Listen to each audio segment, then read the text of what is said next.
Today, our San Francisco Giants are set to start season number 4 of the series. In the last episode, we wrapped up the offseason going through international free agency, some last-second offseason moves, and of course, spring trainings, where we went over some of these roster battles, the most notable of which involving our most recent first-round draft pick, Johnny Hackman, in the outfield. We drafted him because we knew he'd be able to give us an immediate impact, and he did play pretty well overall for the most part, but we had a lot of guys on offense hit the ball well, and it's going to be challenging narrowing down the list of players to ultimately make the final roster to begin the year and sending players down to the minors.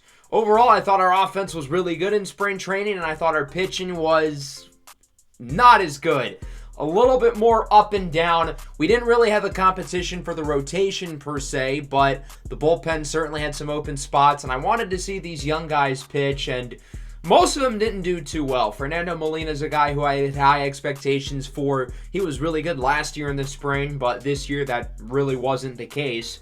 So with our 40-man roster, we're going to have to cut it down to 26. So 14 players here will be sent down to the minor leagues. There were some surprises. I would argue the biggest one with our starting pitching. We know who the top 5 is. However, I made the decision to have Carson Whisenhunt start the year on the opening day roster as our long reliever, which isn't necessarily what I had planned on going into the spring. It's not even that he had played all that well, but his competition, specifically Fernando Molina, was worse. Molina will be sent down, and Yariel Rodriguez will also not make the opening day roster. I thought he was quite disappointing last year. He doubled his career earned runs total in pretty much half of his career innings. He's making a lot of money. He's a big financial investment, but look, he's got to step it up, and we've got other better players right now in the bullpen. As for the position players, we're rolling with the same 2 catchers. I wanted to find a spot for Luis Toribio, but I could not. Zach DeZenzo played a lot for us down the stretch last year, and he played well. With a good spring training, I think he has absolutely earned a spot with us. And we're going to keep 4 shortstops for now, but that'll change shortly. All 4 of these left fielders are going to stick around. Heliot Ramos was always really likely, but his awesome spring confirmed it. Brendan Davis had a good spring, but we just don't really have a spot for him right now. And then Johnny Hackman, I am going to start in the minors. It's not that I don't think he's ready. I thought he had a good spring training. He definitely looks like he can handle Major League ball. It's just that we have a lot of other guys here on this team, and I want to have a full season of Kyler Rodriguez at the big league level because we've seen the ups and downs with him over the first 2 seasons. I think he's ready for it. Johnny Hackman's going to start the year in AAA, but as soon as somebody's struggling or somebody gets hurt, he's probably the first guy we're going to call up, and I would expect him to make his debut very soon, likely at some point in the month of April. Now, you may notice we still have 27 players on the roster. We have to get rid of 1 more, and that's because we will be making a trade. I think it's time to give up on Marco Luciano. He's out of minor league options. He wouldn't have made the roster. Zach DeZenzo has played too well for us to choose Luciano over him. It just hasn't worked out with Marco. In year 1, it was a disaster. Year 2, he was quite good. But then last year, things went downhill. Even though his offensive numbers were not that bad, he was one of the worst defensive players in baseball. And after we sent him down to the minors, he was abysmal at the plate. Now, he did have a really good 2025. He had a 2-WAR season there in 110 games. So because of that, there's still going to be some value for him. Somebody's going to see the upside with him. He has 89 potential. There's still a world where he ends up being good. I'm just no longer willing to be patient with him, given that our contention window is now. With us stealing Orlando Arcia from the Braves, they need a shortstop, and ultimately that's going to be our landing spot. Marco Luciano is going to Atlanta for third base prospect Sabin Ceballos, 24 years old, 67 overall, good defense, solid offensive profile. There might be something there. And then we're getting a decent relief pitching prospect as well. Another C potential guy with Luis de Avila. Overall, it's not great value for a guy who's only 25 years old and still has 89 potential and still has a really high ceiling. But again, Marco Luciano is not going to make the final roster for us, and with him being out of minor league options, we would have put him on waivers, and I expect somebody would have picked him up. So it's either this or nothing. I really wanted it to work out with Marco Luciano at the start of the series. He was the #1 prospect in our organization, but it just hasn't. And with the emergence of J.P. Crawford and now the addition of Orlando Arcia, there's just not going to be a spot for him this year and probably going forward, given that Crawford signed a 3-year extension. So the deal has been accepted, and now our 26-man roster is set to begin the year. And I really like where our team's at. Look at the bottom left. We are the second-ranked team in the game, and we're extremely well-rounded. Top 7 in every single category here. I love that we have a good balance of offense, pitching, defense, speed. Our team lacks weakness. And the fun thing about the start of this season is we're going to play in the international series to begin the year, a 2-game set against Arizona. And this year, the international series is in Japan. So these 2 games will be in Tokyo. We're going to play in a special stadium. I'm excited to show you guys in a couple of minutes. But first, let's look at our lineups to begin this season. Tommy Rogers led off in our postseason games last year. I like him at that spot. I had a hard time with the 3 through 6 spot. I'm going to certainly change that depending on how certain players play. I think the only spot set in stone right now is Tommy Rogers 1 and Jung-Hoo Lee 2. And the order will certainly mix up as we go along. As for the pitching rotation, it's the exact 5 we would have expected. And I'm expecting, much like last year, we're going to roll with this 5 the entire season, barring somebody struggling or an injury. We'll have Carson Whisenhunt ready. Hopefully Fernando Molina plays better. Maybe Scott Rios is ready at some point during the year. And then, of course, the bullpen hopefully will be more consistent than it was last year with the multitude of new additions. So with that, we are ready to get started here with our 2-game set in Tokyo against the Arizona Diamondbacks. Of course, one of our division rivals, a team who has been steadily in the playoff race over the last few years. Obviously, they missed out a season ago, but this is one of the stronger teams in the National League, and it'll be fun to see us on the big stage across the Pacific Ocean in Tokyo, Japan. This is a new, modernized stadium. I downloaded it off the vault. I thought it looked cool. We could have played in the regular Tokyo Dome, but we are a few years into the future, and I figured, hey, maybe there's a modernized baseball stadium in the middle of Tokyo. And obviously our team does have some Japanese representation. Munetaka Murakami, who is slated to probably be our best offensive player according to these projections. Obviously he's Japanese, had many seasons playing professionally here in Japan. Jung-Hoo Lee was born in Japan. Now he's Korean, but he was born in Japan, so that counts for a little bit, right? There's a look at your lineups, and here's a look at Zach Gallen, the talented righty getting the start for the Diamondbacks. The former Giant, Blake Snell, will get the start in Game 2 of this series against the former Diamondback, Aaron Savale. The 2 guys who were basically swapped for each other, facing off against each other in the second game. Tommy Rogers leads things off, and the 2027 Major League season is underway. It's a grounder to short for Rogers, now 19 years old. That'll bring up Ian Happ, the free agent acquisition, who launches this one into right center. Welcome to San Francisco, Ian Happ. His first at bat as a Giant goes 433 feet over the fence, and the Giants lead it 1-0. I'm really excited about the addition of Ian Happ, and I believe that he is going to be our biggest offseason acquisition, given how well he's played over the last 2 seasons with Chicago. A year ago, 32 home runs, over 100 RBIs, over a 6 WAR. He's been one of the best players in baseball over the last 2 seasons when he has been healthy, and I'm floored that it took until January for somebody to sign him, but their loss. We're not complaining. That'll bring up Munetaka Murakami, the native of Japan, with a big ovation from the crowd before the at-bat, and the second-year major leaguer goes down on the fastball. Not a bad start, though. Solo shot for Ian Happ. It's 1-0, and we take a look at Logan Webb, who has been one of the mainstays for this team. Opening day starter in all 4 seasons. Even with Aaron Savale and Kyle Harrison making the All-Star team last year, he is still the ace of the staff, but he does allow a leadoff single to Geraldo Perdomo, who singles into left field. That'll bring up Ketel Marte, who hit .340 a season ago. He's been one of the best players in the National League for some time at this point, and he sends this one into right for a base hit. So the Diamondbacks get 2 early runners here with 1 away, and a nice opportunity to tie this game up. Gabriel Moreno 3-1. That one gets by Murakami for a single. Perdomo rounding third, heads home, the third of the plate. It's going to be close, and it's in time! Elliot Ramos guns him down. Part-time ball player, full-time sniper. A defensive highlight here in the first inning of Game 1 of the regular season from Elliot Ramos. Wow, look at that beauty. Ramos had some up and down moments last year defensively. This is a good sign for him, though, as that'll bring us into the second. J.P. Crawford, first at bat after the 3-year extension. This one is high into center. Back at the track, at the wall is Jones. It's gone! Solo shot for J.P. Crawford, his first of the year.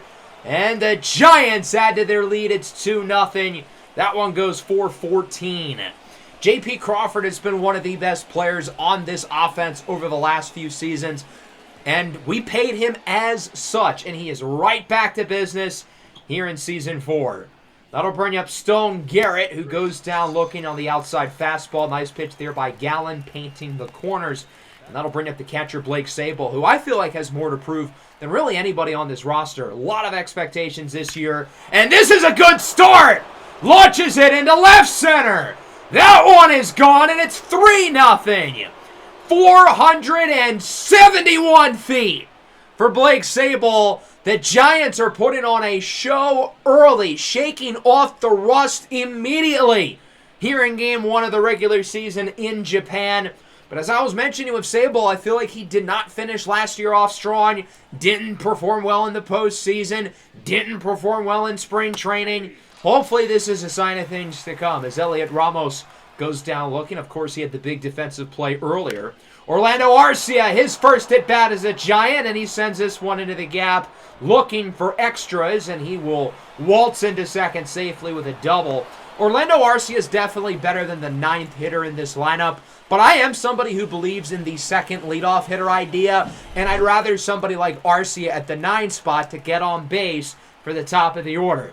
That's Tommy Rogers. Belts it into left for a base hit. 117 off the bat. Arcia is going to hold up at third.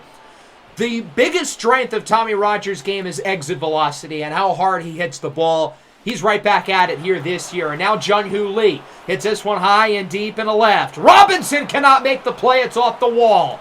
4-0 Giants. Rogers rounds third. Heads home. He's safe. It's 5-0 Giants with the RBI double by Jung-Hoo Lee. And with that, Zach Gallen will be yanked out of the game, replaced by Bryce Jarvis. What a turn of events here in Tokyo. The Giants' offense has exploded to start the year with 5 runs already. We're not even out of the second inning. Ian Happ, of course, had the homer back in the first, chases the low changeup, and that'll wrap up inning number 2. Giants add 4 more with a pair of homers by Crawford and Sabol, followed by a 2-run double for Jung-Hoo Lee. Logan Webb did allow 3 hits in that first inning, but it looks like he's got plenty of run support as he strikes out Alec Thomas on the circle change. Edmundo Sosa, signed in the offseason to play third base, grounds this one over to the hot corner. Murakami makes the play. Throw to first is in time. Much better inning there for Logan Webb. He retires the side, and it remains 5-0. That'll bring us into the third. We'll see if the San Francisco offense continues their impressive opener to the season as it's Stone Garrett up with 2 away, 2-2 count, and he goes down on the changeup. The Giants have had a number of strikeouts today. It seems like when they hit the ball well, but a lot of whiffs early and a good inning for Bryce Jarvis. Christian Robinson goes down looking. Good pitch by Webb. That'll bring us back to the top of the order. Geraldo Perdomo goes down on the sinker, and after a slow start, it looks like Logan Webb is heating up quickly. No base runners let up since the first. We'll see if he keeps it going against the former number 2 overall draft pick, Drew Jones. Behind 1-2, swing and a miss on the sinker. Logan Webb strikes out the side. It remains 5-0, and that will bring us into the fourth here in beautiful Tokyo, Japan. Blake Sabol leads off the inning, homered in his last at-bat, and he's not done! Oppo Taco! Sabol with his second of the game, 2 at-bats, 2 home runs, It's 6-0 San Francisco. I said Blake Sabol needed to step it up, and this is not a bad start. I get that 2 at-bats is not much of a sample, but boy, he looks energized. We haven't really seen this version of Sabol since early last summer. It's been a while, but he looks like he's back. Elliot Ramos strikes out looking again. Low fastball gets him. Tommy Rogers now 2-2. Goes down looking as well. It's the high outside fastball. Bryce Jarvis has done pretty well, all things considered. He's only let up 1 base runner in 2 1/3 innings. Problem is that base runner was the homer we just saw by Sabol to make it 6-0. Ketel Marte bloops this one into left. That will go for a base knock. First hit since the first inning for Arizona as they lead the inning off with a runner.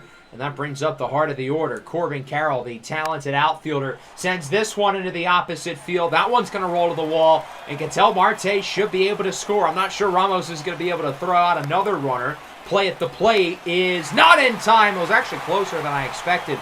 Good relay from Ramos and Arcia, but it is an RBI double for Corbin Carroll, and Arizona's on the board at 6-1.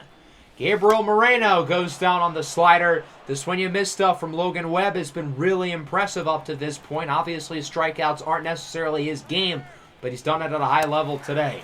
Runner goes for third. The speedster Carroll is safe, so if Alek Thomas puts this ball reasonably in play, they should be able to score Carroll, given that he's one of the fastest players in the league. Problem is, Thomas strikes out. Another punch out for Logan Webb. We'll see if he can get one more. Paul Goldschmidt back in Arizona, up the middle, and Logan Webb might have just saved a run with that snag. Arizona gets one, but nothing more as the former National League MVP Paul Goldschmidt grounds out. It's only right that he is retiring here in Arizona. I assume this will be his last stop, but you never know. That'll bring us into the 5th inning now. Jun-Hoo Lee, 2-run double in his last at-bat. Sends this one into the opposite field again. At the track, near the wall, and Robinson can't make the play. There's only a few certainties in life. Death, taxes, and Jun-Hoo Lee hitting to the opposite field. He's already done it twice today with a pair of doubles. That'll bring up Ian Happ. Swinging a miss on the fastball. Good pitch by Jarvis, who continues to be overall pretty impressive, especially considering the rough outing we saw from the ace, Zach Gallen. That'll bring up Munetaka Murakami, who slices this one into left field. Lee will score with no problem, and it's 7-1. An RBI double for Munetaka Murakami. It's only fitting that he makes a play here in his home country as the Giants add to the lead. J.P. Crawford goes down on the outside fastball. Another nice pitch there by Jarvis, who does appear to be slowing down. 3 extra base hits let up in the last 2 innings. Stone Garrett next up for San Francisco, and he hits this one well into left center field. At the track, near the wall. This time it is caught, but a very strong inning for the Giants. They add to their lead again with the RBI double by Murakami. Logan Webb, meanwhile, continuing to look good. Minus that first inning, he has been excellent, and he does not appear to be slowing down. It's Edmundo Sosa who goes down on the slider. Christian Robinson now up for Arizona, the native of the Bahamas. Behind 1-2, got him looking on the sinker. The strikeouts are piling on. Logan Webb with his 8th of the day. That'll bring us back to the top of the order. Geraldo Perdomo. We'll see if Webb can retire the side, strike out the side once more. Doesn't look like it. An opposite field single for Perdomo. And the Diamondbacks got a runner here with 2 away. Logan Webb's pitch count is starting to get high, and since this is the first game of the year, obviously we're going to be a little bit cautious with his usage. So we'll have some decisions to make, especially if he keeps letting up these base hits. Drew Jones singles into center. Rogers bobbles it, but is able to recover quick enough before Perdomo can make his way over to third. 2 on, 2 out. Maybe the biggest play of the game so far for Arizona. And Ketel Marte chases the slider. Not even close. Logan Webb had him jumping out of his shoes. What a pitch by Webb against Marte, a guy who's got great plate discipline. A rarity from him. Sabol into 6th, looking for home run number 3. Unfortunately, it's not going to happen, as that one goes to the warning track, and it's caught by Alek Thomas. That'll bring up Elliot Ramos. Pair of strikeouts for him. But here comes Hitting Elliot. Rips this one into the gap. That one looks like it'll go for extra bases. These outfield walls are far. Certainly no shortage of doubles today, as we've seen, especially from San Francisco. Ramos next up. That'll bring up Tommy Rogers now. 2-2, 2 away, runner on second, and he goes down looking on the changeup.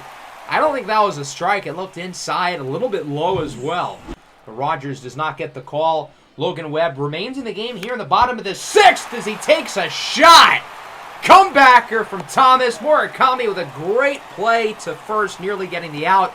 But it's an infield single for Alec Thomas. Logan Webb appears to be shaken up. I imagine he's going to try to stay in the game, but given his pitch count, given that the next batter would have been his last anyway, we're just going to take him out here. Overall, pretty solid showing from Logan Webb, 5 2/3 innings. Only 1 run let up so far. Hopefully that remains. And he'll be replaced by John Schreiber, one of the new additions into the bullpen, coming off a strong season last year, 2.84 ERA. He would allow his leadoff runner, so now there's 2 on, 2 away, 3-1 for Edmundo Sosa, who sends this one down the left field line and fair. 1 run scores at 7-2. Second run looking to score. Ramos, Arcia to the plate. In time, they got him again! Part-time ball players, full-time snipers. The Ramos and Arcia connection looks lethal early, as both of them have already thrown out runners today, and it remains 7-2. Could be 7-4, if not for this outstanding defense by a team who had their defensive woes a year ago. Ian Happ, opposite field single, facing off against Slade Ciccone, who is now on the mound for Arizona. So Happ is aboard with his second base hit of the game. That'll bring up Munetaka Murakami. The 2-2, and he goes down on the sinker. The strikeouts continue to be the one issue so far offensively. The team's hitting the ball well. It's just a few too many swings and misses. J.P. Crawford up the middle, but Ciccone does a great job of scooping that one up. Throw to first is in time, and he gets through the inning scoreless. Remains 7-2 as we go bottom 7. We're going to keep John Schreiber in for now. I know he didn't look too great. Faced off against 2 batters. They both reached. Hopefully this time around it goes a little bit better, but this is not exactly a ringing endorsement. Geraldo Perdomo with his 3rd hit of the game. It goes down the line and fair. It's a double for Perdomo, and he is now in scoring position. And we're going to take out Schreiber, replace him with the lefty Genesis Cabrera, who of course was on our team last year. Big reason why the bullpen was inconsistent to begin with, but I still believe in him. I feel like he's had some good moments. I feel like the numbers don't tell the full story. We're bringing him back as Marte sends this one into the gap. That's going to score Perdomo, and it is now 7-3. An RBI double from Ketel Marte here with 2 away. And Arizona's slowly but surely climbing back into this game. Our offense is slowed down, and theirs is heated up. Corbin Carroll grounded to short. Arcia, throw to first is a close one, but in time. Diamondbacks add another run, though, 7-3 going into the 8th. Stone Garrett's been quiet so far, 0 for 3, looking to change that here, and he does. Hits this one into the opposite field, didn't hit it overly hard, sub-90 off the bat, but he places it perfectly, so much so he's looking for 3rd, and the throw is in time! I thought he was going to be safe by a mile, but the Diamondbacks were able to ring that one in quickly, and they throw out the runner. That'll bring up Blake Sabol, looking for his 3rd home run. Once again, this one's got a chance near the track and left, but Robinson is there to come down with it. So Sabol's homered twice, and his other 2 at-bats, he nearly got it over the fence. We were pretty close to history here in Japan. Kyler Rodriguez comes in off the bench. Bloop hit into the opposite field. That'll go for a hit. Hey, a base hit to base hit. K-Rod, I think, was 0 for 7 last year in the postseason, so that's already progress. Orlando Arcia now flies this one into right. Carroll is under it. He will make the play, and still not much going for the Giants offense since the 5th, as the Arizona bullpen continues to be overall really solid. Bottom 8, Aniel de los Santos comes out of the bullpen for the Giants. One of the only consistent relievers in our bullpen last year. We ended up re-signing him to an extension, and we're hoping that he's going to be able to eat more innings and continue to be very reliable for us once again. With 1 away, he'll face off against Alec Thomas, and he goes down on the circle change. Good pitch there by De Los Santos, his first strikeout of the year. And that'll bring you up Grandpa, Paul Goldschmidt, up the middle. Arcia makes the play. Throw to first is in time. And with that, it is 7-3 as we go into the ninth. The Giants looking to finish this one off for good and start the year 1-0. Jun-Hoo Lee with one away hits it up the middle for a base knock. His third hit of the game. Jun-Hoo Lee picking up right where he left off from last year and the year before that, along with the year before that. Ian Happ's going to put it on the ground, though. 4-6-3 double play. And with that, it remains 7-3. Going into the bottom of the ninth inning, we're going to roll with James Karinchak here, another guy who was in our bullpen last year, free agent who we decided to extend. I feel like he wasn't all that good with us after the trade deadline, but I still like him as a high-leverage guy. Not really a high-leverage situation here, but he was our only loose reliever, so we didn't have many other choices as he strikes out Edmundo Sosa. One away for Christian Robinson. High fastball. Looks at that one for ball 4, and so he is aboard for Geraldo Perdomo. That is his 4th hit of the game. This one's going to roll to the wall out and left. Robinson will score, and it's now 7-4. If not for the 2 runners being thrown out, it'd be 7-6. So not a great start here from James Karinchak, and because of that, I don't want to give Arizona a chance to win this game. No funny business. We're bringing in Camilo Doval, who was one of the best relievers in baseball last year. 44-49 in save ops, 1.07 ERA. That's just 7 earned runs the entire season, and a .95 whip. He was unbelievable. 2-2, 2 away. Ketel Marte sends this one into left field. That one's going to roll to the wall. Perdomo will score, and it's now 7-5. The offense for Arizona continuing to push towards a comeback, and now the tying run is at the plate. It's Corbin Carroll, but he is behind 1-2. Grounded to first. Garrett picks it up, tags to the base, and there you go. The Giants win this season opener in Tokyo. 7-5, your final score. It was sort of a tale of two. The offense played really well early. 4 runs in the second inning. All 7 of our runs came in the first 5 innings of this game, but we slowed down afterwards. The bullpen, not great. I thought Logan Webb had a good but not like outstanding start, but the bullpen really did not have their best day. Now, I will say I like that everybody got involved. Everybody who got an at-bat ended up with a base hit today. That's pretty cool. Got to see more consistency from the bullpen. We can't have the offense go 4 innings with nothing. But otherwise, got to feel pretty good about this performance. The defense, I also have to point out, was phenomenal, throwing out 2 runners, no errors. Top to bottom, excellent defensively. Hopefully that sticks throughout the remainder of the season. So we start the year 1-0. We have more wins this season than the rest of Major League Baseball does combined. They all have 0, and we have 1. I'm going to enjoy these bragging rights while we can because, well, they're probably not going to last too much longer. Hopefully they last us through this one game here. I do want to point out that Arizona has all the leaders for the awards through one game. Doesn't really make sense. Didn't Blake Sabol just homer twice? Can't say I agree with that one. But now we've got Sabol and Savale, the 2 guys who were basically swapped for each other, facing off against one another. And yeah, it did not go well. We lost 13-2.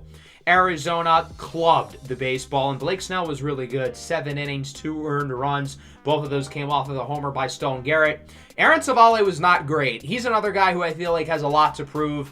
Similarly with Blake Sabol, he had a great season last year, but did not play well the final month of the regular season. Did not play well in the postseason. Did not play well in the spring. Hopefully it's not a trend. So we end up splitting the 2 games in Tokyo against the Diamondbacks, and that sets us up for our home opener. Opening day for the other 28 teams across Major League Baseball, including the Cincinnati Reds, who are traveling here to San Francisco, a 4-game set to begin the year. We have 7 games to start at home, 4 against the Reds, 3 against the Rockies. Obviously, we know the Reds are a pretty talented team. They missed the playoffs last year, but that's by being a product of a loaded National League. If these guys were in the American League, I think they would have been one of the favorites for the World Series. The one gripe I have with this matchup is that the Reds play at home every year for opening day, so MLB The Show, what are we doing? The Reds belong in Cincinnati to start the year, but instead, they'll be coming here. Let's take a look at both lineups. Regular starters here for the Giants, although we will be rolling with Zach DeZenzo today. On the mound will be Kyle Harrison. We're going to stick with our regular rotation schedule rather than flip it back to Logan Webb and Aaron Savale. Harrison was awesome last year, 2.9 ERA, first-time All-Star. We had been waiting for him to break out, and he finally did. I'm happy that this situation has not turned out as Marco Luciano's did. He'll start with the dynamic superstar, Elly De La Cruz. Coming off a career year last year, Elly has put the pieces together. He's one of the bright stars in this league. And he starts his season off with a base hit. And obviously, once he's on the bases, he is dangerous. Speaking of dangerous, Juan Soto puts it on the ground. Elly's out at second, but Soto is safe at first. Good hustle there by Juan Soto in year 3 with the Reds. Here's Joey Gallo, the former Giant, chases the slider. Great pitch by Harrison. The name of Gallo's game is plate discipline. What happened there?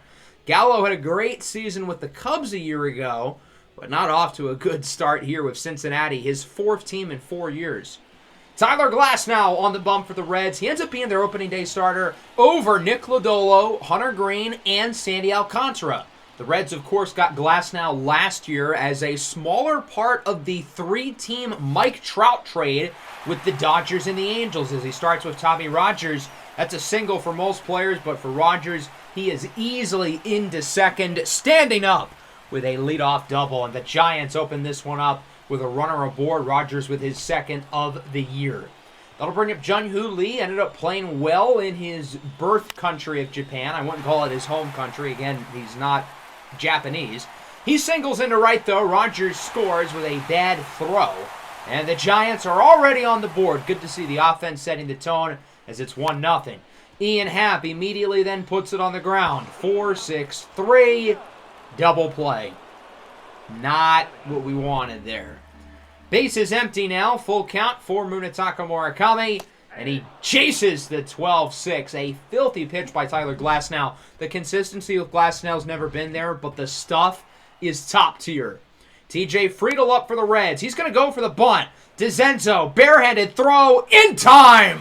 What a play by Zach DeZenzo. He is awesome defensively. If he can become a league average hitter, he's going to be one of the most valuable players on this team. I did not view him as a long-term building block when we traded for him last year, but he continues to impress me.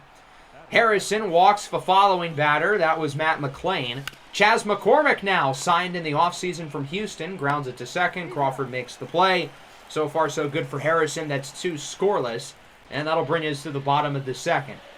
J.P. Crawford leads things off for the Giants. Only 1 hit in the Japan series. That, of course, being a homer as he strikes out. Stone Garrett sends this one into right. Probably shouldn't have swung at that pitch. It was low. But, hey, a base hit's a base hit. Can't really complain. And Garrett is aboard with 1 away. That'll bring up Blake Sabol hitting .500. He didn't play in the 2nd game against the Diamondbacks, so that's why. As he singles into center, 119 off the bat. Blake Sabol looks like a man possessed. He is hitting the ball really hard. Again, very small sample size, but this is really promising. DeZenzo with 1 away and runners on the corners pops it up. That's not going to be enough room to tag up the runner from 3rd as Soto makes the play. And now we're going to need a base hit out of Orlando Arcia. He had a hit in each of the first 2 games against Arizona, but he puts it on the ground. Gallo tags the base, and it will remain 1-0 as Tyler Glasnow gets out of the jam, and that'll bring us into inning number 3. Matthew Nelson getting the start behind the plate for the Reds. Goes down on the fastball. Nice pitch by Kyle Harrison. His 2nd strikeout of the evening. Elly De La Cruz back to the top of the order. Sends this one to first. Gets by Murakami for a base hit. And again, this is the last guy who we want to allow on base because, as we know, he is a threat to steal bases. Going for 2nd. Throw from Sabol. Perfectly timed it. Accuracy was on point. Ellie's just too fast. It's a stolen base for De La Cruz, his first of likely many on the year. So now there's a runner in scoring position. We'll see if Cincinnati can drive them in. It won't be Garrett Hampson. And that'll bring up Juan Soto. 2-1. Ellie goes for 3rd. This time, Sabol timed it up absolutely perfectly, but the throw was offline. Ellie with another stolen base. He's 90 away from home. 2-2 for Soto. puts it on the ground. DeZenzo fields it cleanly. Throw to first is in time. And the Giants get out of the inning once again. 3 scoreless for Kyle Harrison. He looks pretty good so far. Certainly hoping that last year was not a one-year wonder. He was abysmal in spring training. So this is a good starting sign as Jun-Hoo Lee strikes out. Glasnow with his 3rd of the night. Ian Happ now up for the Giants. He's played against the Reds a lot in his career, obviously having played his entire big league career with the Cubs, and he hits an opposite field single into left here with 2 away. And that'll bring up the cleanup hitter, Munetaka Murakami. Gets a hanging pitch up and away, and he doesn't get the sweet spot. It's a grounder to short, and Ellie flips it over to second as it remains 1-0 into the 4th. Pitch clock winding down all the way to 2 as Joey Gallo rips this one into center. Rogers playing a deep shift, only a single for Gallo, nearly 110 off the bat. And the Reds open the inning with a runner aboard. We'll see if this is where they're able to finally get some runs and look to potentially tie the game. TJ Friedel up for Cincinnati, of course, went for the drag bunt earlier. Didn't work. This time he will reach base with a walk. Not a great start to the inning for Kyle. He lets up 2 early base runners, and it's the former Giant, Matt Chapman. He sends this one into left. Runner will look to score. He does. The other runner to third, and it's tied at 1. Matt Chapman signed an extension with the Reds this offseason. Who would have thought that Matt Chapman would have lasted longer in Cincinnati than Jonathan India would in San Francisco? Of course, India now with the Rockies as Harrison strikes out the following batter, and the one after that, that's Nelson. Good job by Kyle Harrison to get out of the inning, leaving 2 aboard. The Reds do get 1, but that could have gone a lot worse. Tied going into the bottom of the 4th, 2 away. Blake Sabol with another piss missile. This time it's 111 off the bat. One of his not as hard hit balls this year, which says something. It's a double for Sabol, continuing his extremely impressive start. And again, he usually starts off hot. Last year he was great early, but this is still encouraging with the rough spring and the rough postseason run and the rough September that he had last year. DeZenzo puts it on the ground. He will be unable to score him, and this game remains tied at 1. We've got ourselves a pitching duel. Harrison, for the most part, has been good. Tyler Glasnow, for the most part, has been pretty good. I wouldn't say either of these guys have been outstanding, but they've both pitched quality games. Ellie De La Cruz puts it on the ground. Arcia to first. Not in time. When Ellie hits a grounder, you got to charge for that thing. The Giants are going to challenge the call. They believed he was out at first, so we will take a look at this replay and see if this gets overturned. I think it's just worth a challenge just to have the chance to get Ellie off base, whether we really thought he was out or not. Right there, though, in his glove before Ellie's foot hits. So it turns out to be a good challenge. He is out by mere milliseconds. This play will be reversed, and he's out. Good challenge by San Francisco.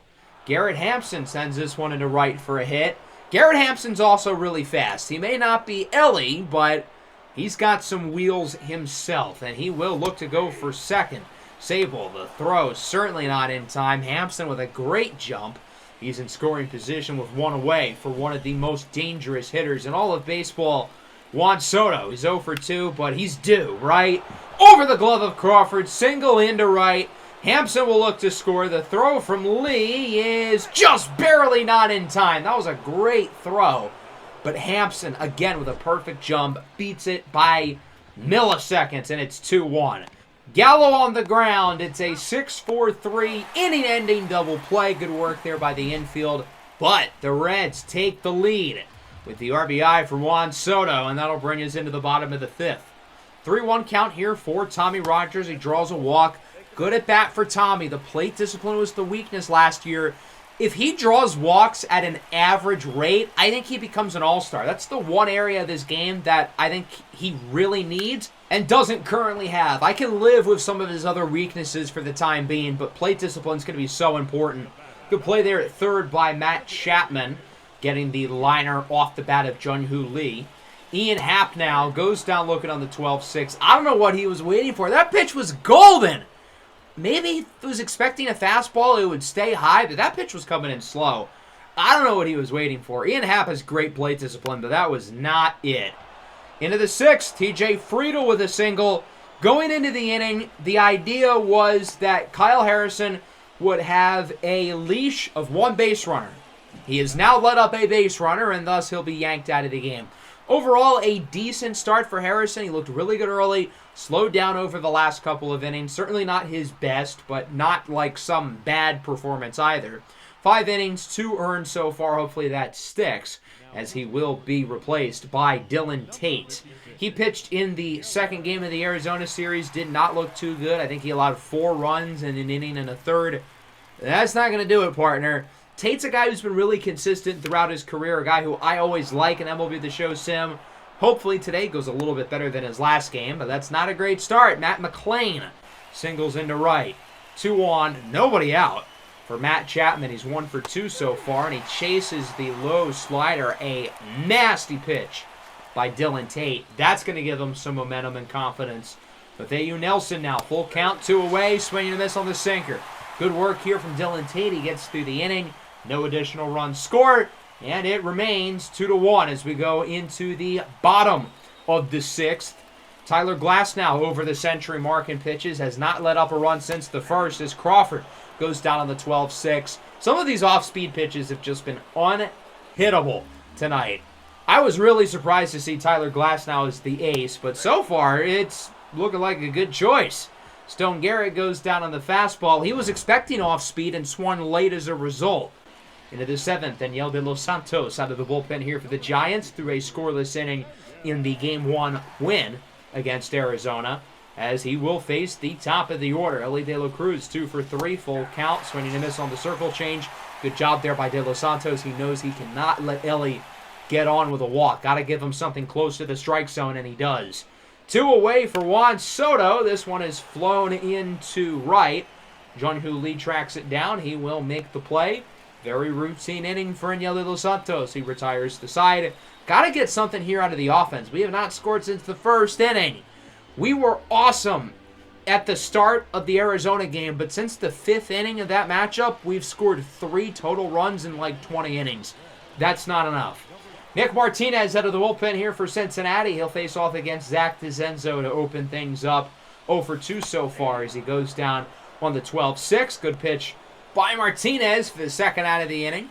That'll be followed by Orlando Arcia, 1-2 up the middle. Ellie De La Cruz fields it cleanly. Third to first is in time. Another scoreless inning, another 1-2-3 inning from the Giants offense, who continues to struggle, and that will bring us into the 8th. Another one of the new additions in this bullpen. Jojo Romero makes his Giants debut. 39 and a third innings last year, 2.75 ERA, 1.12 whip. I like having a lefty as our second reliever in command behind Camilo Doval. He'll play the A.J. Minter role, but he's better than A.J. Minter. But he does allow a leadoff hit here to Joey Gallo, who's been busy in his last couple at bats, having himself a really solid opening day. He's looking for second, and he's safe.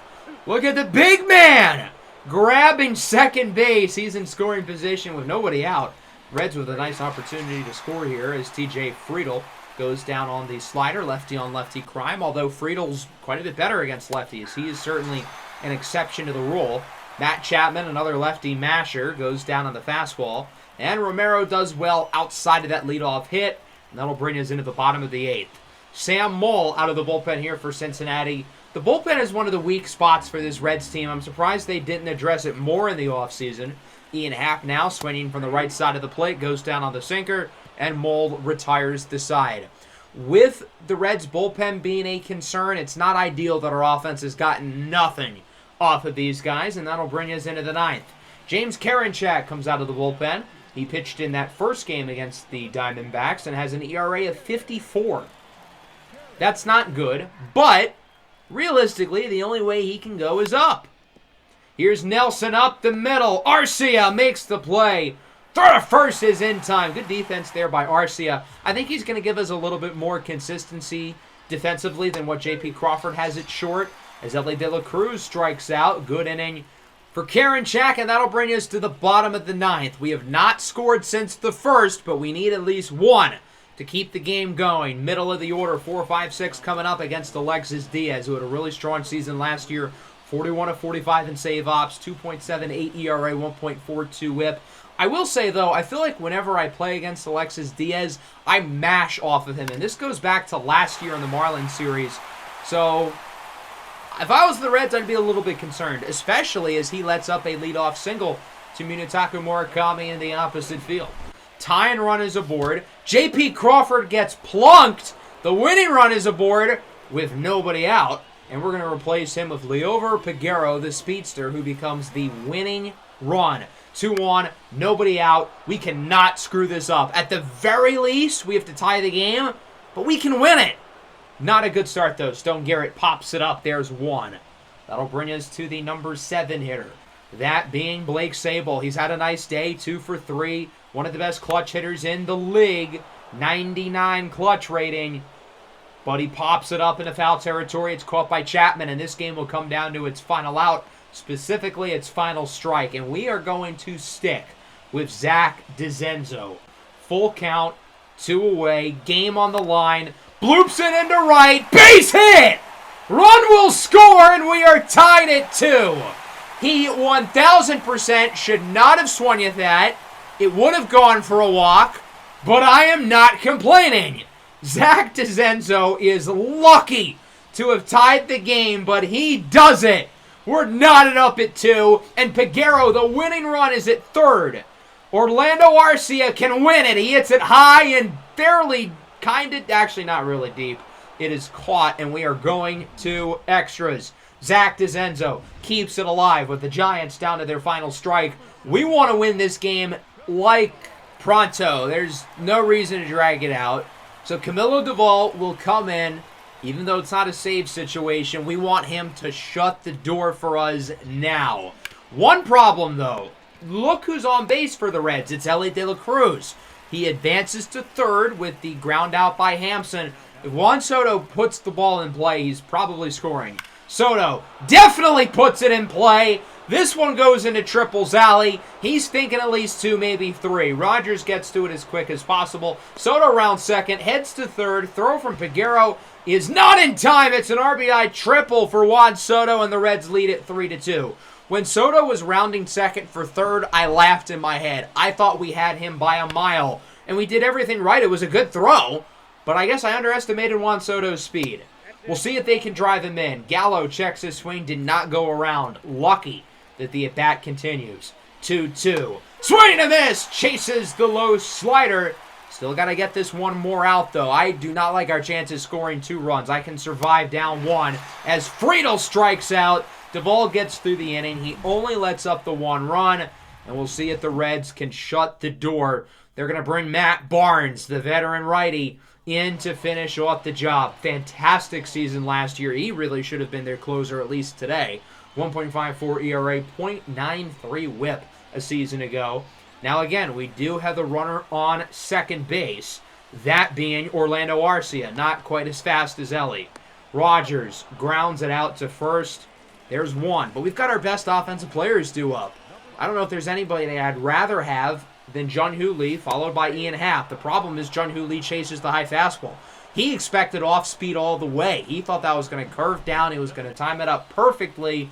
Doesn't happen. And the game now comes down to Ian Happ. 2-1. Up the middle! And McLean gets it. Throw to 1st is in time. And the Reds win 3-2. Off the bat, I was sure that was a base hit. I thought we had this game tied. But unfortunately not quite. The Redlegs win it in extras 3-2. And we fall under 500. 1-2. Hopefully we don't stay under the mark.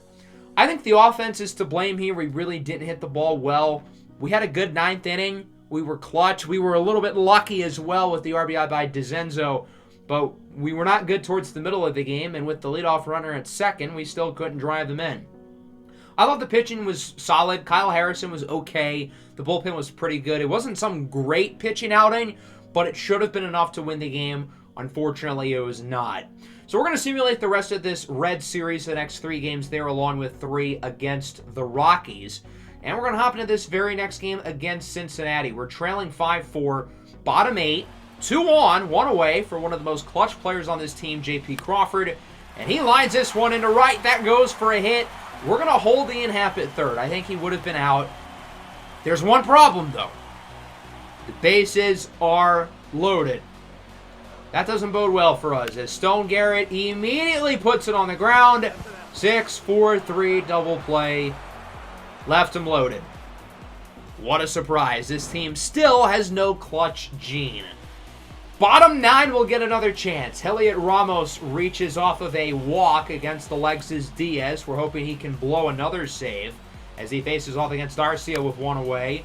Pops it up. Reds should be able to get to this one, and they do.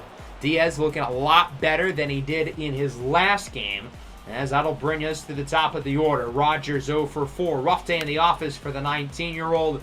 Puts it on the ground to short. Ellie flips it to McLean, and the Reds take the second game of this series. Sandy Alcantara is the one here with the win for the Reds as they take it 5-4, and now we fall to a record of 1-3. Joey Gallo with another big game, 3 hits. Chas McCormick played well, drove in 3 with a homer. Ian Happ played well, Murakami played well. Both of them had multiple hits. Both of them went deep, and nobody else was really all that good. Mason Miller did not pitch all that well, but Carson Wisenhunt was good. That'll bring us into the third game. Tied at 2, bottom 9, 2-on. There's no way we screw this up, right?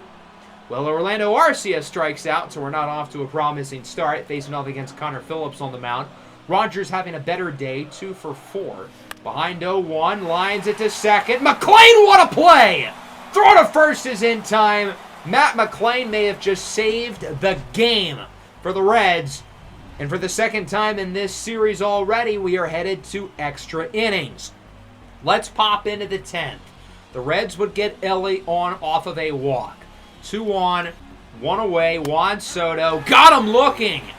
Great pitch by Aniel de los Santos, who in limited action has been really good this year. Now Joey Gallo swinging a miss on the fastball. De los Santos gets out of the inning. Can we score in the bottom of the 10th?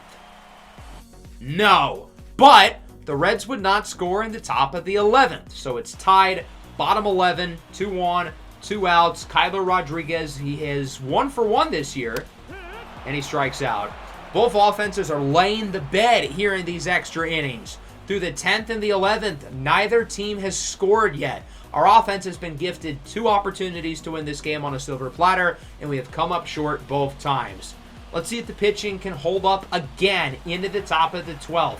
2 on, 2 away. Matt McLean, pair of hits, looking for one more, and he bloops this one into right. 62 off the bat, but that's all it takes for a base hit, and that will put the Reds ahead 3-2. Finally, some extra innings offense, and from there, we're going to bring in Camilo Duvall. We know this lead cannot get any higher. I'm not even trusting our offense to score 1, let alone multiple. So Duvall's going to have to get us out of this. Problem is, he's facing off against Juan Soto. Into the gap, it's going to be close. Rodriguez cannot make the play. 1 run scores. Second looks to join. The play at the plate. Sabol drops the ball. He's safe. It's 5-2. We clearly had it in time. Sabol was waiting for Garrett Hampson to come to the plate, but he dropped the ball as he tagged him. So the Reds scored 2 there. Gallo strikes out. But Cincinnati gets 3 in this inning, and unfortunately, we actually made a little bit of a run. 2-run homer for Tommy Rogers in the bottom half of the inning, but that's not going to be enough. We lose this game 5-4 in 12 innings. 4 losses in a row. 1-4 record on the year. We lose the series to the Reds. We still have 1 more game and are going to have to avoid the 4-game sweep. Again, very small sample size. 5 games is not a sample in baseball, but it's not ideal that we're 1-4. Not ideal at all. The offense has been really disappointing so far this year. Other than the first 5 innings of the first game, the offense has been really mediocre thus far. Today, encapsulating it. Sure, we tied the game in the 9th. Sure, we made a run in the 12th. But we didn't get enough otherwise. We wasted a really strong Giants debut out of Tristan McKenzie. Let's hop into this game against the Rockies. I have some good news. We ended up winning the last game against the Reds, and we also won the first game against Colorado. So now we've won 2 in a row, and now we're going to tie this game up with an RBI for Kyler Rodriguez, and we are knotted up at 5. It's nice having the Rockies on the schedule as we can hopefully look to fall back add some more wins to the win column. Looking for a walk-off win here as J.P. Crawford goes down looking. That pitch looked low and out of the zone, but he does not get the call. Might the Giants go back to extras again? We've already had 2 extra inning games this year. Runner goes for second. He's out! Kyler gunned down going to second base. We are headed to extra innings, and ultimately, we would end up winning. So the Rockies would start off with 2 in the top of the 10th with a 2-run shot from Eliuris Montero, but we had an Ian Happ sacrifice and then a Jung-Hoo Lee 2-run walk-off home run to win the game in the bottom half of the 10th. Rough start from Kyle Harrison. He was abysmal, but the bullpen was really good, and now we're going for the sweep. We've won 3 games in a row. We're back at 500. Another extra inning game as Kevin Biggio flies out into center. It's caught by Kyler Rodriguez. And now we're looking for another walk-off. It would be our second consecutive. That last game against the Reds that we didn't hop into, walk-off. And sure enough, we get one here with an RBI single from Stone Garrett, winning it 3-2. So we sweep the Rockies. We've won 4 in a row after losing 4 in a row. We're back above 500 with 3 walk-off wins during this 4-game stretch. That's fun. I wouldn't say we've had a lot of consistency this year, but it's been a fun start to the year. We hopped in all but 2 games. So this was the walk-off win over Cincinnati. I think it was J.P. Crawford who finished the job. And then the other matchup against the Rockies, we won 8-6. The big story in this game, not so much the win and the offense. The offense was really good. Aaron Savale, what is the deal? 1 inning, 5 earned runs. Through 2 games, he has pitched in 5 innings. He's allowed 10 runs and has an ERA of 18. His rough September, his rough postseason, and his rough spring is catching up. Kyle Harrison has not been good. Mason Miller has not been good. Our defense has not been good. We are tied for the most errors. Now, I will point out, all 5 of those errors came in just the 2 games we didn't hop into. The other 7 games that we played in, no errors across any of them. So hopefully it's just a matter of small sample and we don't stay atop the error list, because that would be disappointing. Nonetheless, I hope you guys enjoyed it. I hope you guys are excited here for the start of the season next time around. I think we're going to go through all of April. I want to get through these regular seasons quicker. I want to get through as many seasons as possible. So I want to get through these regular season months, really an episode at a time. Again, I hope you guys enjoyed. Make sure to leave a like and subscribe if you are new. Peace out.